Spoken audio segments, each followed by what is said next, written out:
Hi,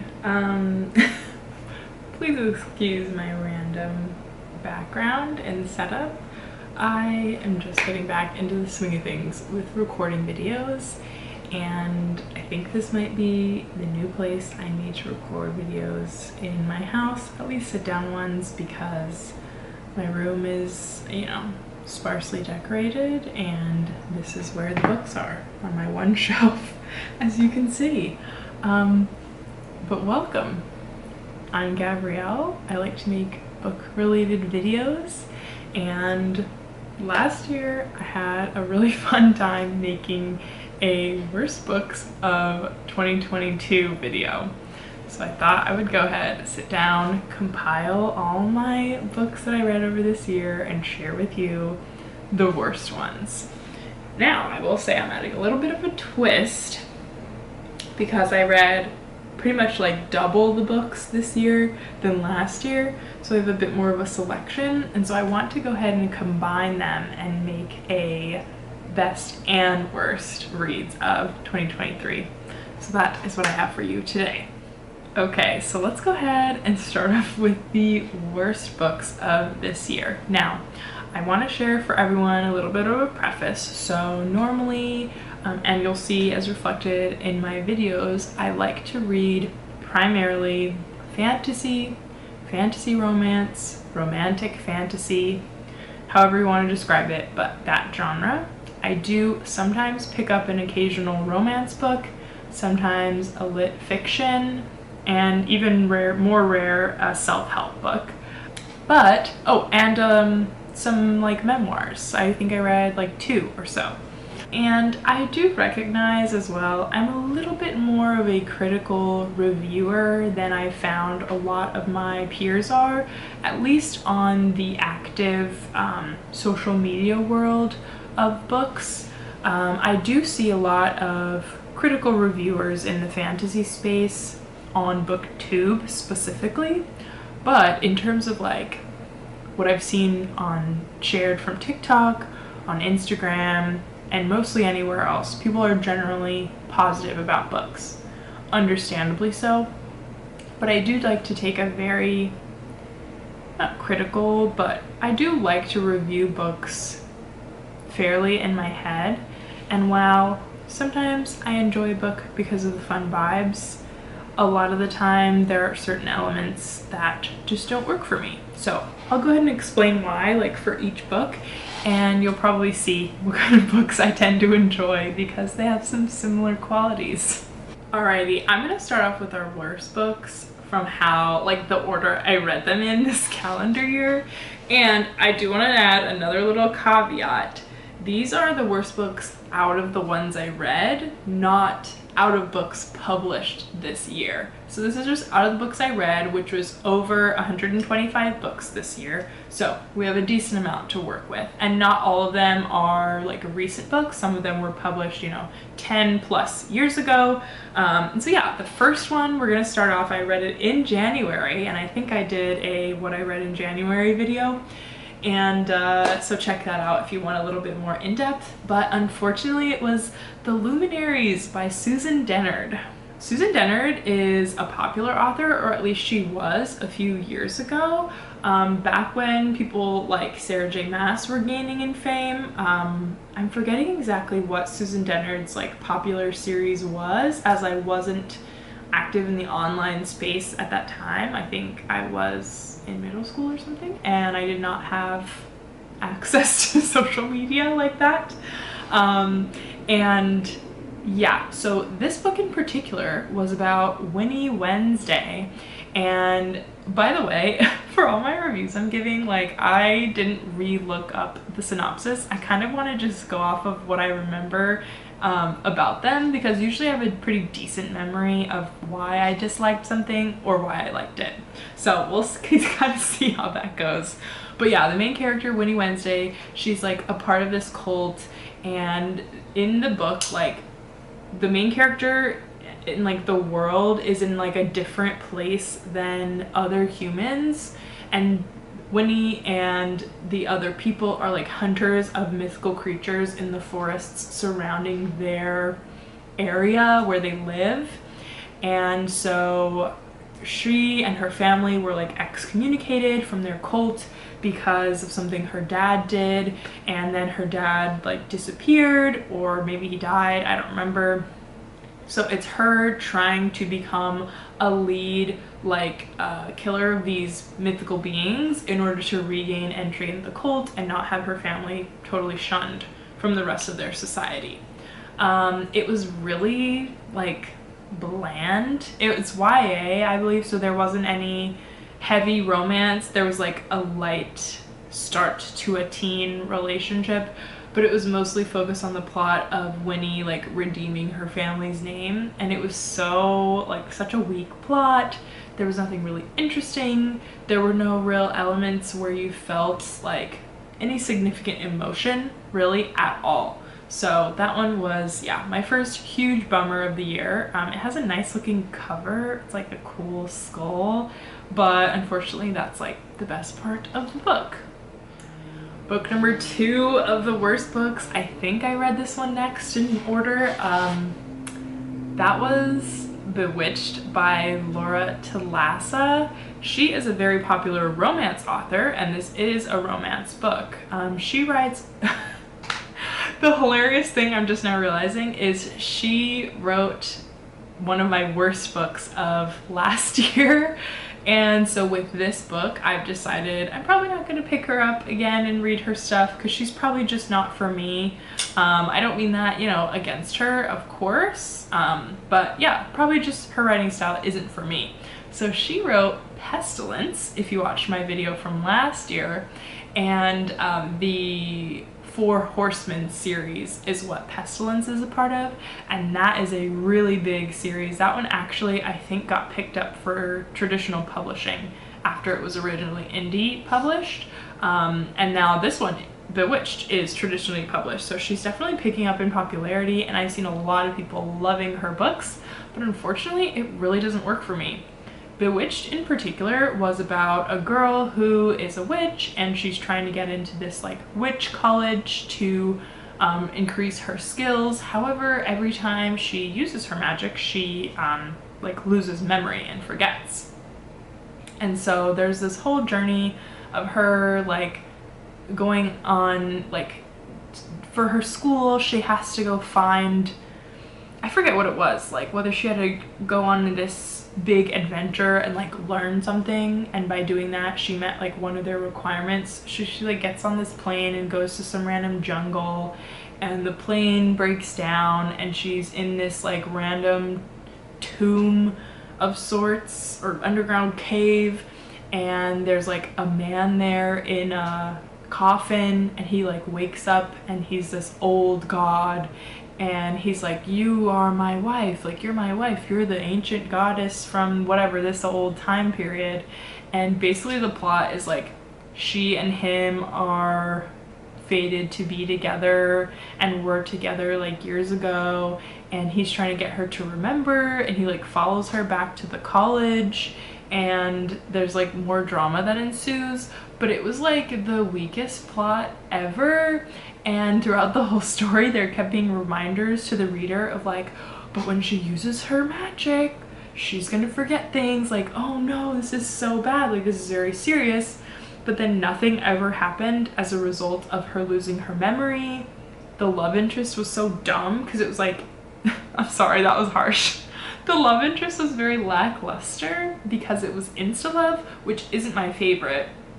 But even if you did like insta love, it got a bit annoying because all he would do is say like, you're my beloved, I love you, like we are meant to be together. Like he would repeat the same statements over and over and over, and it was like really irritating. Like we didn't know anything about him other than he was obsessed with her, and the side characters were absolutely irrelevant, and there was just like nothing to it. That's kind of like a overarching theme for these books for me this year. So yeah, Bewitched, not one for me. The next one is an older book, I think published in '09, and that's Tiger's Curse by Colleen Houck. I'm not totally sure how to pronounce her name, but this book was one I read for one of my in-person book club reads this year. I'm in 2 book clubs, one where we're all, you know, across the world, and so it's virtual, and we text and do Zoom calls, and then I do have another in-person one. But for our in-person read, one of our members was like, oh, I read this book as a teen, so let me pick it up. And then we're like, oh yeah, it seems like it's really popular when we looked it up online. So we gave it a read. Oh my gosh, this was one of the worst things ever. And I'm not alone, like other people in the book club hated it when we met to discuss it. But Tiger's Curse, it is about a, I think, 15-year-old girl, she is white, from Oregon here in the US. And she's a foster child living with this family, and she needs money, so she goes to work at the local circus in Oregon. And while she's there, the owner of the circus recognizes that she's just so good at, you know, helping around. And she walks in and sees that there's like a tiger there, and the owner sees something in her, and they need someone to take care of the tiger. So he assigns her with the responsibility of taking care of the tiger. Already ridiculous. This man from India comes, and I'm forgetting what it is. Oh, I think the carnival sold the tiger to this man, or so they claimed, and they needed someone to help transport this tiger from Oregon to India. And because this girl has done such a good job of taking care of him, aka she would read him nighttime stories from her book and feed him twice a day, since she's done a great job of caring for him, would she be so kind as to accompany this grown man to India and ensure the tiger has safe transportation, and she'll get paid for it? And so it's like, oh, of course, yeah, I'm so honored, blah, blah, blah. And her foster family's okay with it. So she goes to India and like travels on an airplane with this random grown man and this tiger. And then when she's there, she's driving with the tiger in this transportation van to this sanctuary or whatever where it's supposed to go. And while she's there, the drivers abandon her and the tiger on like the side of the road, and the tiger starts running off. So she decides to follow him into the forest, and thus ensues the rest of the story, where it's revealed that he's actually a man who has a curse, hence Tiger's Curse, and like they fall in love, I guess. And I don't even remember how the story ended, honestly. It was like ridiculous. It's a series, so there's more, and I think there's like a love triangle at one point with his brother, like the tiger man's brother. And yeah, she saves them. So the little white girl from Oregon saves these Indian tiger men. Yikes. That on its own is weird, let alone like, ugh, the writing style. It's that kind of writing that makes you think of like a children's show, and not in a good way. Like, you know, Lizzie McGuire, when her little cartoon character is talking and it's her voice and she's like, so guys, I did this today and this is this. Like, it's cute because it's a children's story, but in this case, I mean, it is YA, but that's not children. And it was just annoying because the main character was like, yeah, so then I did this, and I thought this, and the food was just delicious, and I had this, and I'm like, oh my gosh, who cares, first of all? But also, how's that relevant to the story? Where's the plot? Why are you so bland? That one was not a hit for me, so do not recommend Tiger's Curse. My final worst read of the year is Grimstone by Sophie Lark. Now this one is funny to me because one of my best books of the year is another book by Sophie Lark called Anastasia. So I just think it's funny and wanted to, you know, share how I don't mention my worst books just to talk about like being negative. I think it's funny and interesting to see what elements of a book or plot someone might dislike, but I don't say these to say I would not read anything else by those authors or don't think I would enjoy anything by them. I know I said that specifically about one author, but that's just one that's not representative. And with Sophie Lark, for example, I absolutely loved Anastasia. It's a fantasy retelling of the real life Anastasia's story, or at least what we know about it. I know there's a lot of mystery in her passing and her family's passing, or assassination really. I really, really enjoyed the way that Sophie re-envisioned that and kind of retold it in a way that it would have been great if it had happened that way, and included some fantasy elements that were like really cool to think about. So I loved that one, but Grimstone was one I did not enjoy at all. It was actually a DNF for me, or do not finish. So I did not even complete the book because it was that bad for me, the story. So Grimstone followed this girl who had to, like, her uncle passed away, she inherited the house, and she needed to renovate it because it was in terrible condition so she could sell it and then move on with her life. She's like super broke. She has, like, I think a teenage brother who was helping her out, or maybe he was like 20, fairly young. And the drama started because the neighbor of her uncle's house is this mysterious older man with salt and pepper hair, and he's a doctor in the local area, and he only goes out at night, and people think that, like, his wife passed away and people think that he might have killed her, and so he's really creepy and doesn't go into the sun. And I got to a point in the story where she cut herself fixing something for him, and he's a doctor, so he, like, came to clean her leg and, like, stitch it or something, and he pinched her nipples. Weird. And she was enjoying it. So it was, like, very, very strange. This man was assaulting her, and it was, like, supposed to be like, ooh, mysterious man, older man, and I did not like that at all. And then, like, the next chapter had him talking to his wife, who was a ghost, because, like, she's dead, and so she's, like, haunting his house. And this book was supposed to be this, like, dark romance mystery, and I was like, no, this is not for me, so I had to set that down. And yeah, that's all of my worst reads, but I did want to mention a few amazing books that I read this year that I really think you should check out. Okay, so I'm not going to go super into depth with these because I know this is already getting a little bit long, but this year I really leaned into a certain category of romance this year, and that is serial killer romance. I know that sounds very crazy, a little bit unhinged, but it was super entertaining, and so I have a few recommendations for specifically more darker romance involving serial killers. So a few of them are the Mind F series. I'll write out the name here, by S.T. Abbey. Unfortunately, the author has passed away, so there's no more work by her being published, but this was an incredible series published years ago. The main character, Lana, is a serial killer.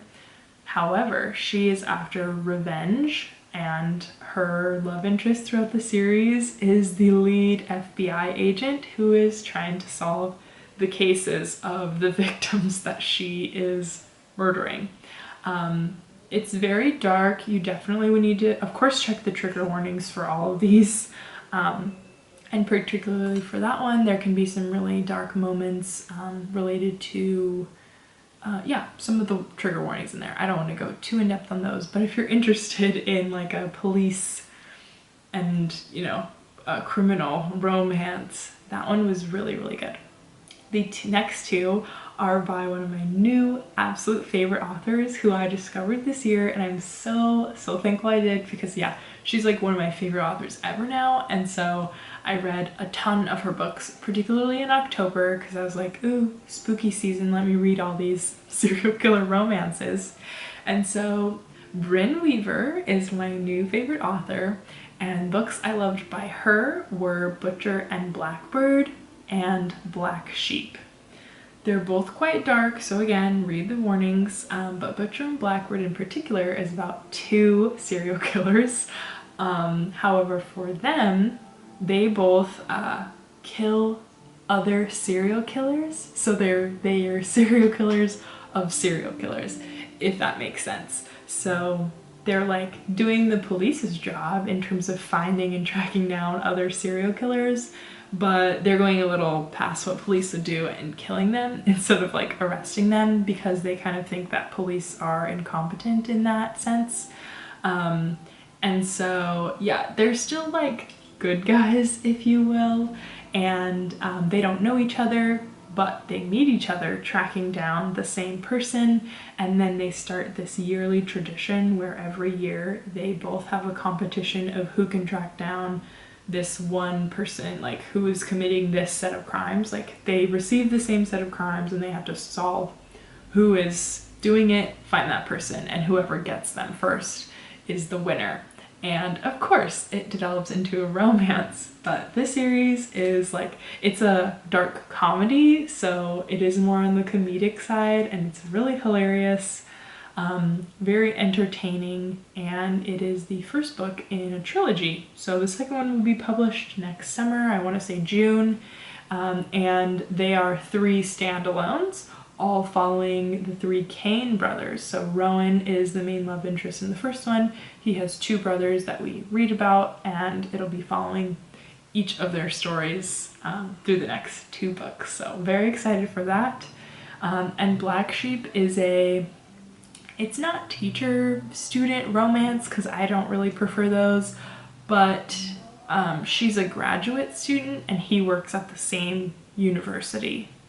Yes, that's what it is. So it's a little bit academic, not really, and she is also a little bit more on the Mind F series. She's like after revenge type of serial killer. So yeah, very enjoyable. Loved, like October was amazing. I loved October for that like spooky season phase. Highly recommend those. And then my last one, completely opposite of everything I just recommended, but this really like took me by surprise because I probably wouldn't ever have picked up this book, but I absolutely loved it, and that was Out on a Limb by Hannah Bonham Young, I believe is how you pronounce her name. But yeah, Out on a Limb follows 2 characters who both have a physical disability. So I'm forgetting their names, but the female main character has a smaller hand, like one of her hands is smaller. And then the male love interest has, he's been amputated on one of his legs. So they meet at a Halloween party, and he's a pirate, and that's like a joke that he's a pig leg. And I think she was also a pirate. And so they have a one-night stand, and as you can guess, she gets pregnant. So the rest of the story is them navigating, you know, her navigating what to do, whether she should tell him or not. And then the story of them navigating this together, like whether they try at a relationship, is it even worth it, whether he wants to be involved.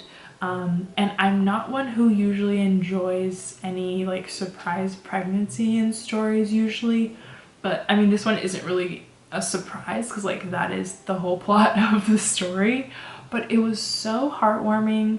I really enjoyed, I believe the author herself has some type of disability. I'm not sure if it's physical, but either way, I really enjoyed how she included those elements within the story. It felt like a really authentic way of portraying, you know, their troubles without going overboard in terms of like showing them having difficulty, and not going overboard in terms of like showing them like, oh yeah, I have a disability but I can do it anyway. Like it showed a more authentic view of like troubles that they could actually have, and not just with their disability of course, but with like the life events that were happening with the baby and like work and everything. And it was just such a nice romance to read. Like it was so extremely heartwarming. It just like really got you in the feelings, or me at least, and I really loved it. So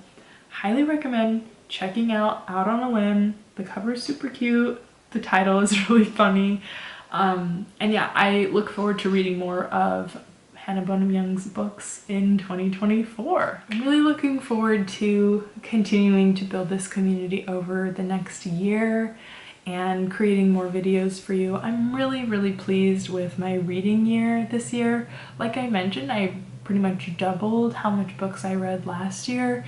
It's just been absolutely amazing. I'm super thankful. And yeah, I'd love to know what you're hoping to read in 2024, and if you've read and enjoyed or didn't much enjoy any of the books that I mentioned here, let me know. I'd love to chat about it. And yeah, I think it's kind of funny. If you didn't like any of the books I really enjoyed, I'd love to hear it and hear what you didn't like about them. But hopefully this was a laugh for you. Thanks for tuning in, and I'll see you in another video very soon. Bye.